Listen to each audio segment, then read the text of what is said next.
harmful disruptions for our interpreters. We're here today with the Auditor General Karen Hogan. Once Ms. Hogan has finished her remarks, we'll go to questions in the room, and if time permits, we'll go to any questions that we may have online. And I will turn it over now. Thanks. Good afternoon, and thank you for joining me. I would like to acknowledge that we are gathered on the traditional unceded territory of the Algonquin Anishinaabe people. Je me joins à vous aujourd'hui pour discuter des constatations de 3 audits que mon bureau a présentés à Parlement ce matin. Ces audits ont examiné comment des organisations gouvernementales ont géré d'importantes initiatives fédérales, y compris le remplacement du système de paie du gouvernement, les réformes du programme des étudiants étrangers et les efforts de la GRC pour recruter le personnel policier. I will begin with our audit of the federal government's project to modernize its pay system. Overall, we found that the Treasury Board of Canada Secretariat and Public Services and Procurement Canada were managing the project to ensure that the federal public servants' pay will be accurate and on time once the new Dayforce system is launched. The audit identified risks. The Secretariat and the Department have an opportunity to address them because the project is in its early stages. The need to simplify and standardize pay rules before introducing a new system was a core lesson learned from the transition to the Phoenix pay system. It is concerning to me that a decade later, there has been little progress made to simplify pay rules. As a result, the department is customizing Dayforce at an estimated additional cost of almost $4 million per year. We also found limited progress in clearing the backlog of requests to fix employees' pay. As of last September, more than 233,000 pay transactions remained outstanding, affecting more than 133,000 public servants served by the Miramichi Pay Center. This creates a risk of transferring existing pay errors into the Dayforce system, which could undermine its effectiveness from the start. In January of this year, Public Services and Procurement Canada shortened the schedule by 3 years to onboard departments to Dayforce. Although this decision is intended to reduce the complexity and cost of running 2 systems in parallel, it means less time to clear the backlog and prepare departments for the transition. Nous avons conclu que le secrétariat du Conseil du Trésor et Services publics et approvisionnement Canada ont géré le projet de modernisation de la paie de façon à assurer aux fonctionnaires fédéraux une paie exacte et versée à temps. L'audit a relevé certains risques. Comme le projet est à ses débuts, le secrétariat et le ministère ont la possibilité d'agir pour les corriger. Je demeure toutefois préoccupée par 3 éléments. D'abord, les progrès faits pour simplifier les règles de paie étaient limités, ce qui entraîne une personnalisation du système Dayforce avec un coût additionnel évalué à près de 4 millions de dollars par an. Ensuite, l'arriéré de 233 000 opérations de paie persistait, créant un risque de transférer des erreurs dans le nouveau système. Et enfin, l'échéancier écourté de 3 ans réduit le temps disponible pour éliminer l'arriéré et bien préparer les ministères pour la transition. Le gouvernement devra donc maintenir une attention soutenue et prendre des décisions rapides à mesure que ce projet avance. Passons maintenant à notre deuxième audit dans lequel nous concluons qu'Immigration, Réfugiés et Citoyenneté Canada a mis en œuvre les réformes du programme des étudiants étrangers pour réduire le nombre de nouveaux permis d'études, mais avec des lacunes importantes à d'autres égards. Le gouvernement fédéral a annoncé en janvier 2024 qu'il plafonnait les demandes de permis d'études. La même année, le ministère a délivré un peu moins de 150 000 nouveaux permis, soit beaucoup moins que le nombre prévu de presque 350 000. Nous avons constaté que les provinces moins peuplées avaient été touchées de façon disproportionnée par ces changements. Par exemple, Terre-Neuve et Labrador et la Saskatchewan ont connu une diminution d'au moins 59% du nombre de permis approuvés par rapport à 2023, et non une augmentation prévue de 10%. La situation s'explique par la baisse du nombre de demandes et par l'approche du ministère pour établir combien de permis seraient traités dans chaque province. En réponse à des préoccupations connues au sujet de l'intégrité du programme, le ministère a mis en place un outil pour valider les lettres d'acceptation émises par les établissements d'enseignement. Cependant, le ministère n'a pas fait d'enquête ou de suivi efficace dans le cas d'étudiantes et d'étudiants déjà au Canada qui avaient été signalés comme étant susceptibles de ne pas respecter les conditions de leur permis d'études. Environ 153 000 cas de ce type ont été signalés pendant 2023 et 2024. Mais en raison de son financement, le ministère a enquêté sur environ 4 000 cas. L'audit a aussi révélé que le ministère n'avait pas donné suite à 800 demandes de permis d'études comportant des documents frauduleux ou des fausses informations découvertes après l'approbation de la demande.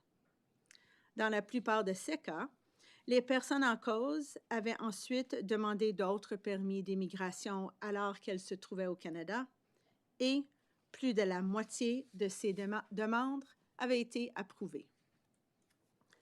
Le ministère doit utiliser l'information dont il dispose pour régler les problèmes d'intégrité qui touchent ce programme. Our second audit concluded that Immigration, Refugees, and Citizenship Canada reduced the number of new study permits issued, but fell short in other key areas. In 2024, the department issued just under 150,000 permits, well below the forecast of 350,000. Some provinces, particularly those with smaller populations, were disproportionately affected. For example, Newfoundland and Labrador and Saskatchewan were both expected to see an increase of 10% in approved study permits compared to 2023, but instead experienced a decrease of at least 59%. While the department introduced a tool to verify acceptance letters from learning institutions, it did not effectively investigate or follow up on high-risk cases. Over 153,000 potential cases of non-compliance with study permits were identified, but the department only investigated a small number. It also did not pursue 800 cases involving fraudulent documentation discovered after permits were approved. Overall, the department needs to act on the information it has to address integrity concerns in the program. Our final audit looked at whether the Royal Canadian Mounted Police recruited enough officers to meet operational needs. This is important because the RCMP has faced a growing shortage of police officers. Although the force made recruitment a top priority, the targets it set fell well short of actual staffing needs, and it failed to meet those targets. As of September 2025, we found that the RCMP needed at least 3,400 police officers. Shortages of frontline officers in contract and Indigenous policing were widespread across Canada. As of September 2025, vacancy rates were above the force's critical threshold in 9 out of 11 of the provinces and territories it serves. These high vacancy rates pose a clear risk to the RCMP's ability to maintain capacity to deliver policing services. Slow application processing was a key factor impacting recruitment efforts. The RCMP missed its target processing time for 97% of the applications it received. This made it harder to fill training classes. Some classes were canceled, and fewer cadets were trained than expected, further contributing to the shortages. In 2023, the RCMP introduced a flexible posting plan that allowed new officers to choose the province or territory of their first assignment. The plan succeeded in attracting thousands more applications. However, it also increased chronic vacancies in some areas. In July 2025, the RCMP began phasing out the use of this plan. Chronic shortages of frontline police officers make it difficult to deliver policing services across Canada. The RCMP must determine how many police officers it needs and set recruitment targets to fully staff the force and reduce the impact on existing officers. En ce qui concerne le recrutement de la Gendarmerie royale du Canada, l'Audit a conclu que la GRC n'a pas réussi à recruter suffisamment de policiers et policières pour répondre à ses besoins.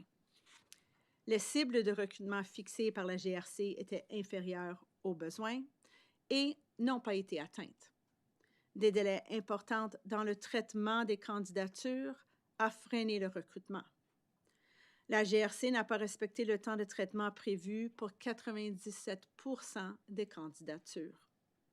En septembre 2025, il manquait au moins 3 400 policiers et policières. Les pénuries de personnel en première ligne étaient généralisées au Canada, surtout dans les services de police contractuels et autochtones. Les taux de postes vacants étaient critiques dans 9 sur 11 des provinces et territoires desservis par la GRC. Un plan d'affectation flexible a attiré des milliers de candidatures, mais a aggravé les pénuries dans certaines régions. La GRC doit définir ses besoins d'effectifs et fixer des cibles pour les atteindre. En conclusion, ces 3 audits soulignent l'importance d'une planification rigoureuse et des mesures prises en temps opportun pour gérer les risques. Sans ces éléments, il peut y avoir des retards et des conséquences imprévues qui nuisent à l'atteinte de résultats positifs pour le Canada. Together, these 3 audits highlight the importance of careful planning and timely action to address risks. Without these elements, there can be delays and unintended impacts that stand in the way of positive outcomes for Canada. Thank you. Merci. I'm now ready to answer your questions. All right. Thank you so much. We'll start with questions in the room. I would ask everyone just to ask one question and one follow-up so that we can get through as many reporters as possible. We'll start with David Baxter from the Canadian Press. Good afternoon, Ms. Hogan. Thanks for taking the time today. I just want to get your thoughts on something Minister Diab said during her appearance at the Immigration Committee. This happened while you were at the Public Accounts Committee, so I don't imagine you had a chance to hear her comments. But she was talking about how this audit just captures the preliminary stages of reforms they're bringing in, stressing that it only covers 18 months of what she's calling a multi-year process, and only 4 months of that is when she was the minister. Just what do you make of this initial response from Minister Diab when being asked questions about some of the serious concerns you raised about integrity in the system? Mm-hmm. Well, I think the reforms that were brought about for the program had two objectives, right? One was to see a decrease in the number of study permits, and we saw that decrease was sharper than intended. And it brought about unintended consequences, right? There was certain provinces that instead of receiving an increase saw a decrease. So I would expect that even though it's early on in the reforms, that there would be collaboration with partners in the provinces and in the post-secondary institutions to make adjustments if needed, if this was not the intended outcomes. But I think when you look at integrity, while there were some adjustments made to improve the integrity of the program, what's concerning for me is that the department isn't acting on the information that it has. There are so many things that were raised by the department themselves and then no follow through. So for example, the 153,000 cases of students who were potentially identified as not following the terms of their permit. While only 4,000 were investigated, within those 4,000, about half of them were closed because the students stopped communicating with the immigration department. I would expect that they'll take that all the way through. That should be happening no matter where you are in the reforms. That should be acting on the data you have to preserve the integrity of programs should be something that's worried about at the start when you get an application, throughout the application, and then when the application or the permit has expired. Follow up on that, I want to ask about the 800 some odd visas that were approved and then ultimately found maybe there was like a bogus acceptance letter used, or some other thing that would make the visa, potentially that would make the visa invalid. You said that the investigations and the follow-up here in the audit, you were told that follow-up is discretionary, but the lack of that follow-up could create a cascade of issues, including not flagging if these people applied for another kind of immigration permit. Did you ever get a concrete reason as to why this discretionary look wasn't taken? No, there is clearly tools in their toolkit, things that they can do when they believe that fraudulent documentation was used or if a student isn't following the conditions of the permit. And we didn't see them consider that in these 800 cases. I think it's important to know their own risk processes identified these 800 cases, but then no action was taken. And when we looked into where they were, that's when we found out that the majority have applied for some other permit, a renewal of a study permit, a work permit, permanent residency, or asylum. And to date, about half of them have been approved.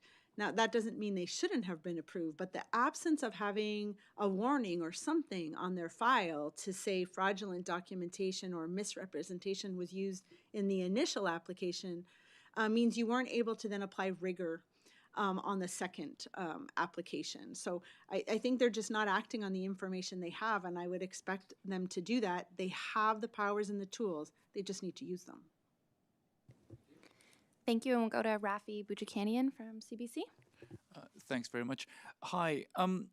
If the IRCC doesn't have, say, enforcement powers to compel students who won't answer their questions to come up with more answers, I'm wondering what role you think more funding might play in helping them sort out these cases, since they told you they only have funding for 2,000 cases a year. Mm-hmm. So, I mean, I think here you should first effectively use the funding that you have. And as I mentioned, of the 4,000 investigations that we saw them use, they weren't really, I think, taking it to the end, right?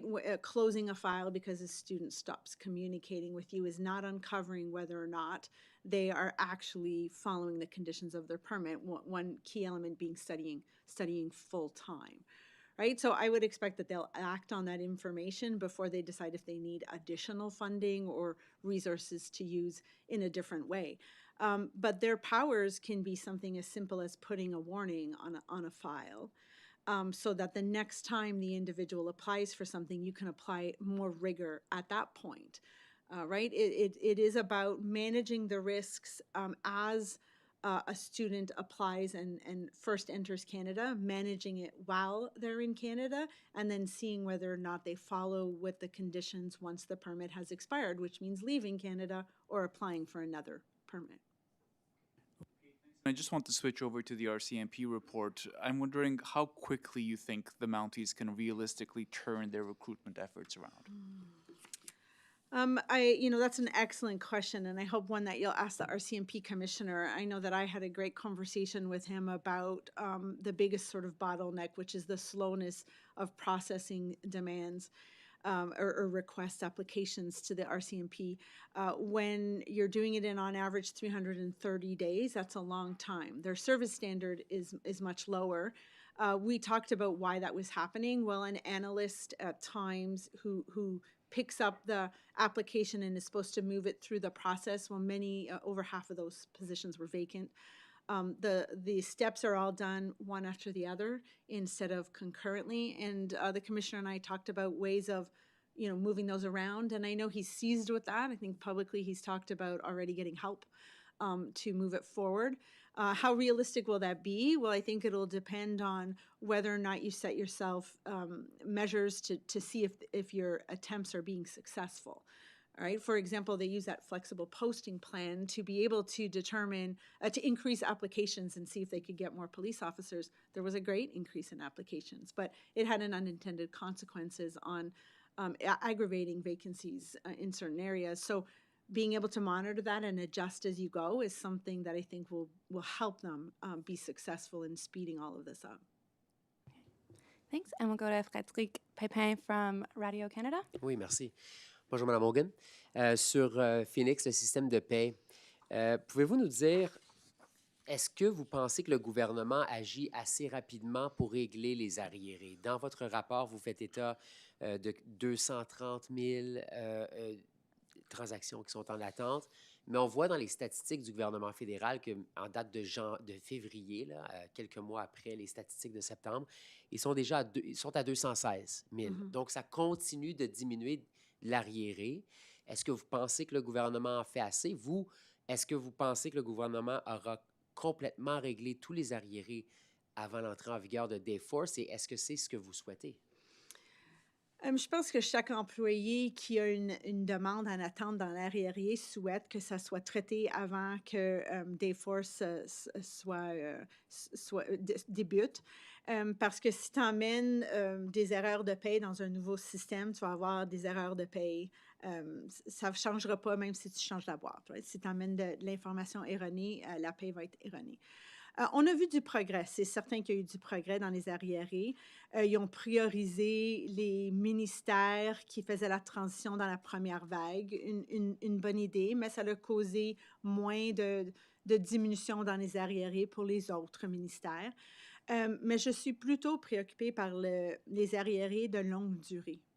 Il y a au-delà de 50% des arriérés, ça fait plus que 2 ans qui sont en attente.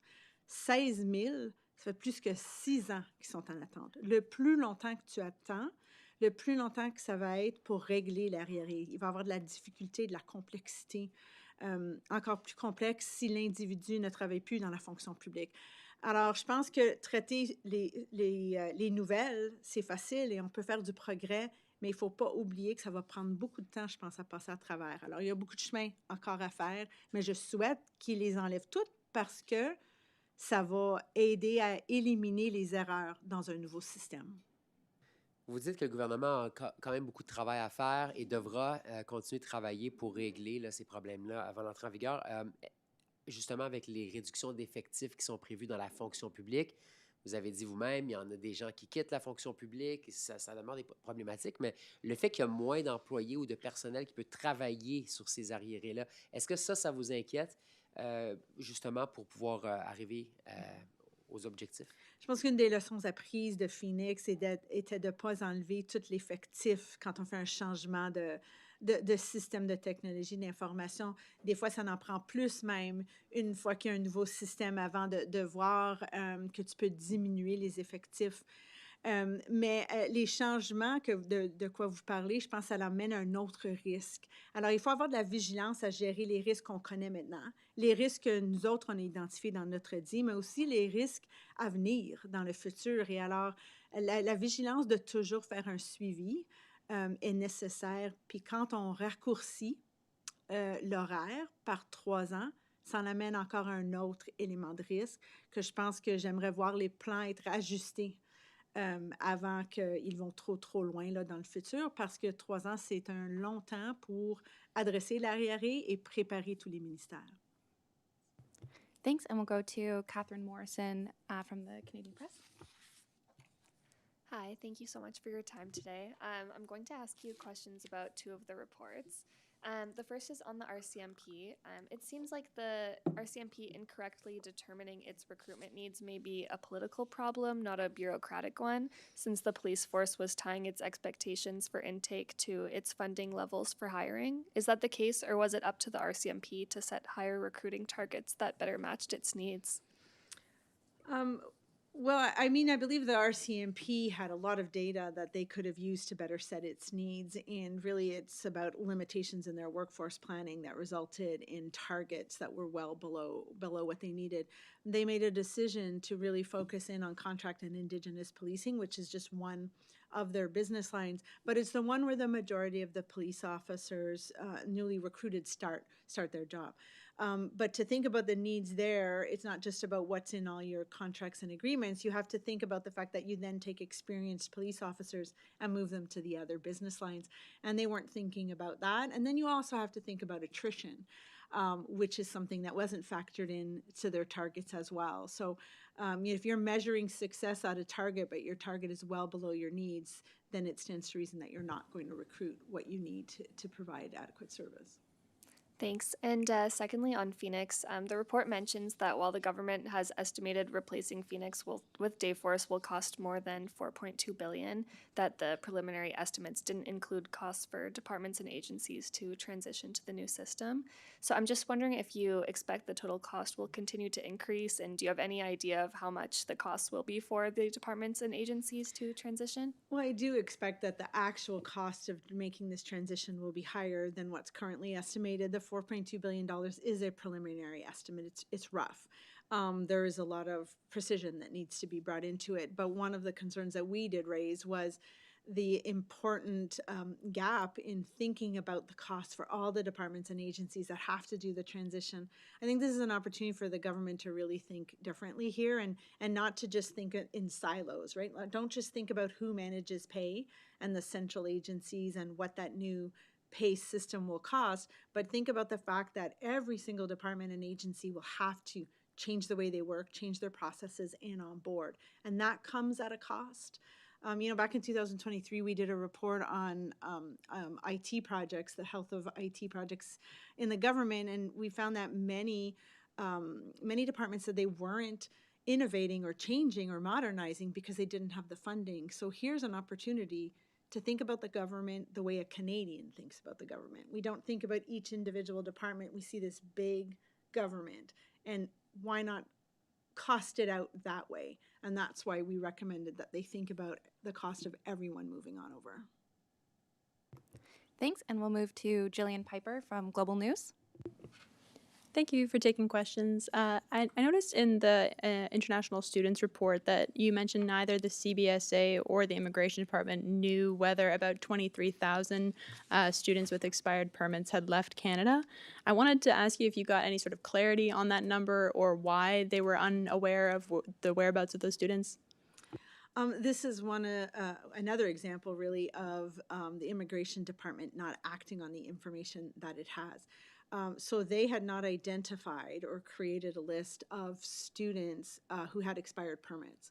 So my audit team sat down with them and we worked through all of their data and came up with this list of students with expired permits, and then cross-referenced if they had applied for other immigration permits. So that's how we came up with the little over 39,000 files. We then went to the Canada Border Services Agency and asked them, can you tell us who's left? And they confirmed that about 40% have left the country. So now it's really up to the Immigration Department and Border Services to decide what to do with those other individuals.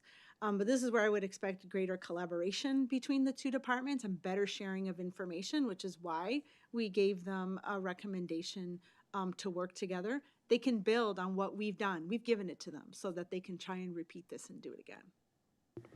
I just want to clarify, I know you mentioned you compiled the list and specifically immigration didn't know. Was CBSA aware of these individuals, or were these individuals also new to them? So this is the interesting thing, is CBSA does have access to the systems that Immigration Canada has, except they can only search for an individual. So they would actually need a name. And that it's the Immigration Department that has all of that information. They know who applied for a study permit and who has applied for another permit. And they should be the ones to sort of generate the first list and then let CBSA take action as they deem necessary. Okay, perfect. And before I ask the next question, I'll just ask if anybody is on Zoom right now to please raise their hand if they want to ask a question. I'm actually going to be asking a question today. As I said, I work at CTV News. I just wanted to go back to the 150,000 students that you talked about that were identified as potentially non-compliant, and of that, only 4,000 being investigated. And I just want to know, what should Canadians take away from that, and if they should be concerned that there could be so many people who are never investigated and could have issues that the department was never aware of? Mm-hmm. I think I want to start off by saying there are thousands of students, international students that are in the country who are genuinely here to study and are complying with their permits. The process that identified the 153,000 students who are potentially not studying full-time was a mechanism that the department already has in place. Learning institutions must report to them on a regular basis if they believe a student isn't studying full-time, which is a condition of their permit.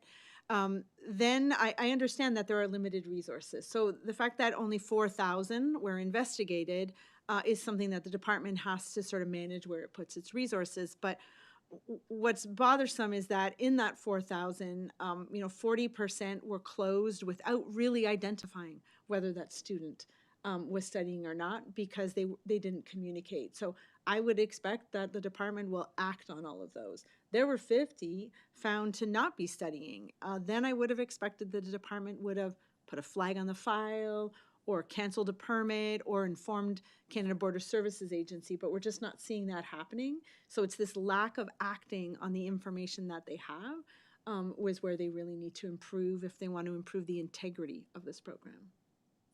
Thank you. And for my follow-up, I wanted to ask about the exhibit on page 6. I don't know if you have it, but it was just the one that showed that the number of applications that are approved were way under the forecasted projection. And I just wanted to know what you knew about why those approval rates were so much lower. So I think the approval rates are driven by a few things. There was about a 54% decline in applications received between 2023 and 24, and then approval rates as well declined.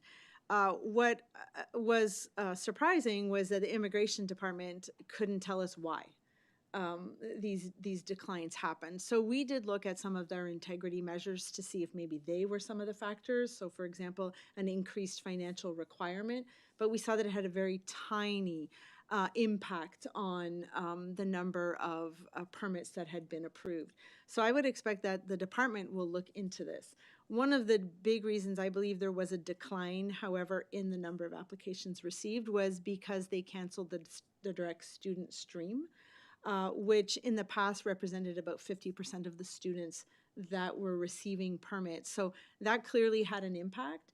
And now it'll be important for the immigration department to work with the provinces and to work with educational institutions to decide whether adjustments need to be made if this was the unintended impact of these reforms.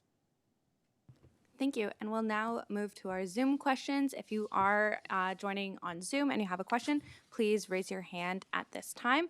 And we'll start with Mark Ramsey from the Toronto Star.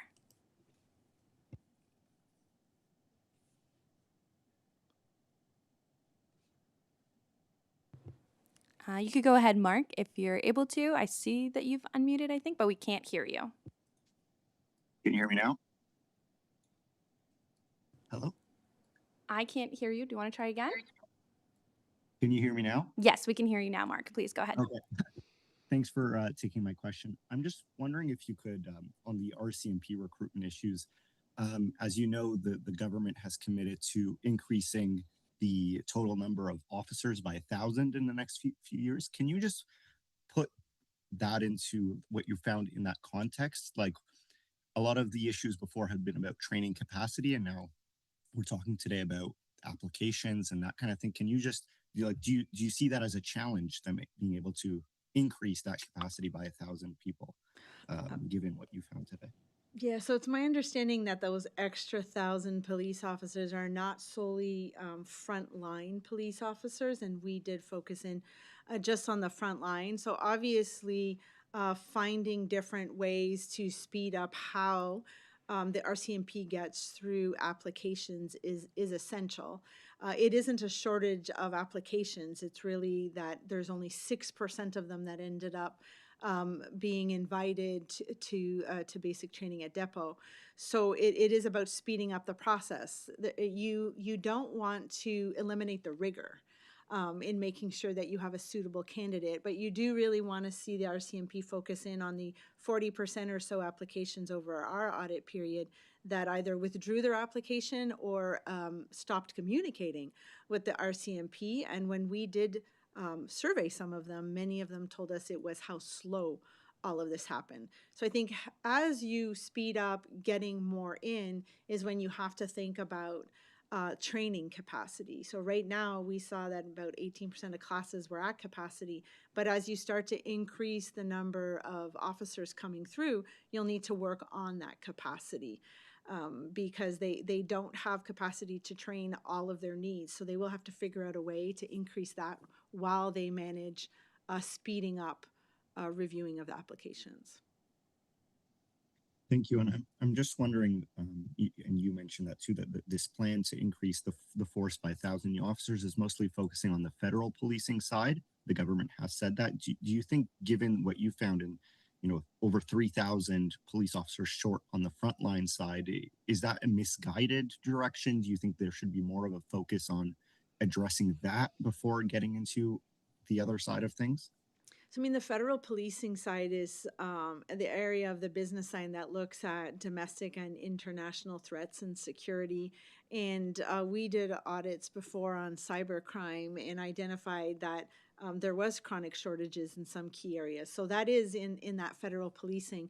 So I think there's two ways to go about getting police officers right now. They do this big hiring through contract and Indigenous policing, so where a brand new police officer will start, and then the more mature police officers can move to the other business lines, or they hire mature police officers from other countries, or not other countries, excuse me, other police forces.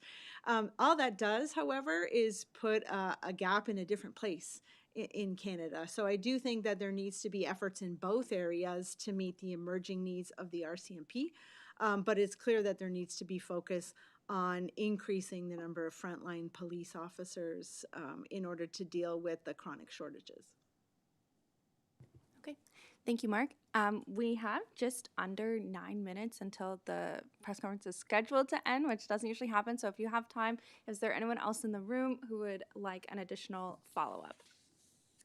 And if not, then we will end the press conference there. Thank you so much for your time today. Thank you. Oh. Oh.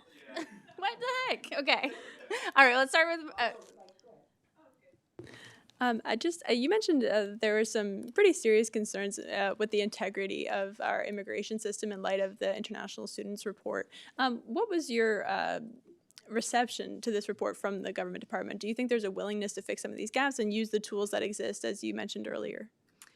So, I mean, I flagged concerns in the international student program. I didn't look at all of immigration, just so that we can be clear. I mean, they were accepting of our recommendations, except for one that they partially agreed with, linked to how to measure whether or not they were increasing the diversity of the student population, so changing the source countries. But for the rest of the recommendations, they agreed with us.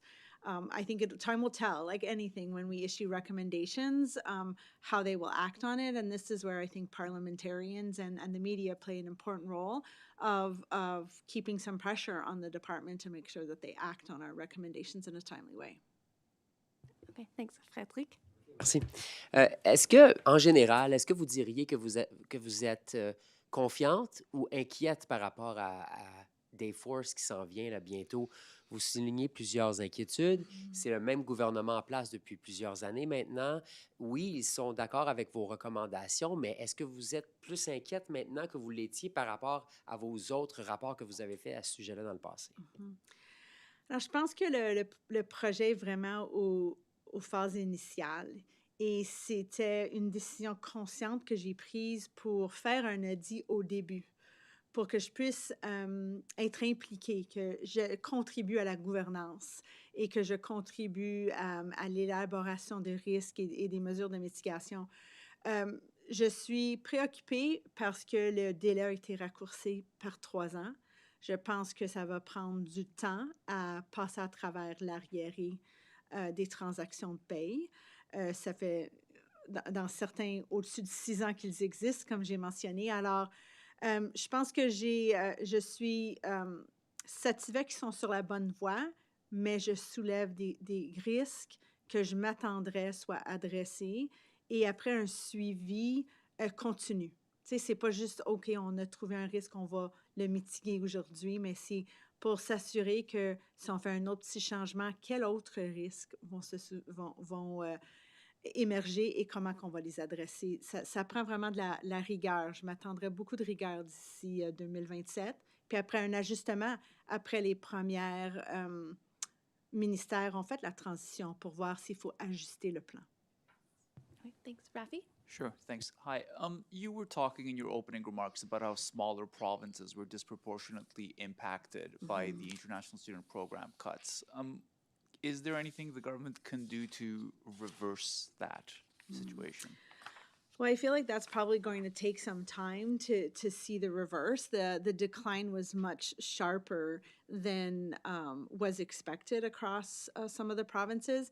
And as I mentioned, some smaller ones were expecting an increase compared to 2023 and saw about a 60% decrease.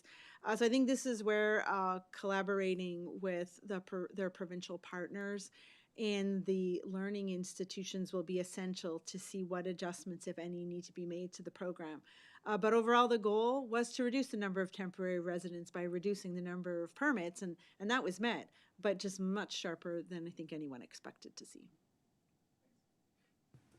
Okay, perfect. If we have no more follow-ups, I will end the press conference. Thank you so much for your Thank you. time.